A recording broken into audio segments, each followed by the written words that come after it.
Hi guys, இந்த வீடியோவில் என்ன பார்க்க போகிறோம்னா காட்ஸில்லா எக்ஸ் காங் இந்த படத்தோட ஃபுல் ரிவ்யூ தான் பார்க்க போகிறோம். வீடியோக்குள்ளே பொறுத்த முன்னாடி நீங்கள் நம்ம சேனலுக்கு ஃபஸ்ட் டைம் வந்துருந்தீங்க சப்ஸ்கிரைப் பண்ணுங்கள், கூட பெல் ஐக்கனை கிளிக் பண்ணுங்கள். அப்போ தான் நான் போகிற வீடியோஸ்லாம் உங்களுக்கு அன்டைம் நோட்டிஃபிகேஷனாக வரும்.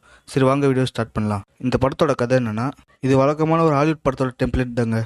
பூமி அழிய போகுது, இல்லைனா பூமியை அழிக்கிறதுக்காக வில்லன்களாக உருவாயிருப்பாங்க. அதை எப்படி ஹீரோ காப்பாற்றுறாங்கிறத இந்த படத்தோட கதை. இதே மாதிரி தான் கதை இந்த படத்துலையும் இருக்கும்.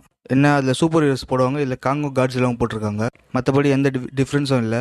படத்தோட ஸ்டார்டிங்லேயே காங்கோட ஃபைட் சீனோட தான் ஆரம்பிக்கிறாங்க. பச்சையாகவே தெரியுது இவங்க நம்ம ஸ்க்ரீனில் கண்ணு வைக்கிறதுக்காக பொருளை வித்த காட்டுறாங்க, கிளியராக தெரியுது. அதுக்கேற்ற மாதிரி நல்லா தான் இருந்துச்சு ஃபஸ்ட்டு 10 நிமிஷம். அப்போ கதைக்குள்ளே போக போக போக கொஞ்சம் போர் அடிக்கவே ஆரம்பிச்சுன்னு தான் சொல்லணும். காட்ஸில்லாவும் காங்கும் மீட் பண்ணும்போது ஃபைட் சீனோட தான் ஆரம்பிப்பாங்க.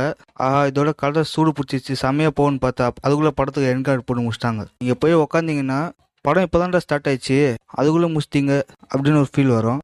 ஏன்னா படமும் 2 மணி நேரம் தான் இருக்குது, டக்குன்னு போயிட்டு வந்துடலாம் இந்த படத்துக்கு. இதுக்கு முன்னாடி 2021 வந்த காங் விசஸ் காட்ஸில்லா விட இது கம்மியாக தாங்க இருக்குது. என்னடா படத்தில் வெறும் குறை மட்டும் தான் இருக்கான்னு நினைக்கிறீங்களா? அங்கங்கே கொஞ்சம் பாசிட்டிவ் பாயிண்ட்ஸ் இருக்குது, அதை பார்த்துடலாம். படத்தோட விஎஃப்எக்ஸ் தாங்க பயங்கரமாக இருந்துச்சு. ஒரு இடத்துலையும் பிசுறு தட்டாமல் சூப்பராக கிராஃபிக்ஸ் பண்ணியிருந்தாங்க. பேக்ரவுண்ட் ஸ்கோரும் ரொம்ப நல்லாவே இருந்துச்சு. சினிமாட்டோகிராஃபியும் சூப்பராக இருந்துச்சுன்னு தான் சொல்லணும். ஓவராலாகவே இந்த படம் டெக்னிக்கலாக நல்லா ஸ்ட்ராங்கான படம் தான்.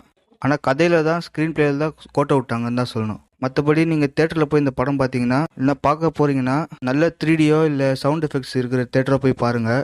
முக்கியமாக கூட குழந்தைங்க யாருனா இருந்தாங்கன்னா அவங்கள கூட்டிகிட்டு போங்க, நல்லா என்ஜாய் பண்ணுவாங்க. இதை தாண்டி படத்தில் ஒரே பொருள் வித்தியாக தான் இருக்கும். நீங்கள் லாஜிக் பார்க்குறவங்களா இருந்தால் இந்த படத்தை பார்க்கவே வேணாம். இந்த படம் முழுக்க குழந்தைங்களுக்கான எடுத்த படம் தான். ஓவராலாக இந்த படம் ஆவரேஜான படம் தான். ஏன்னா 3 வருஷமாக இந்த படத்துக்கு வெயிட் பண்ணியிருந்தேன். அவ்வளோ எக்ஸ்பெக்டேஷனை இந்த படம் பீட் பண்ணலன்னு தான் சொல்லணும். அதனால தான் ஒரே ஆவரேஜான படமாக வந்துச்சு.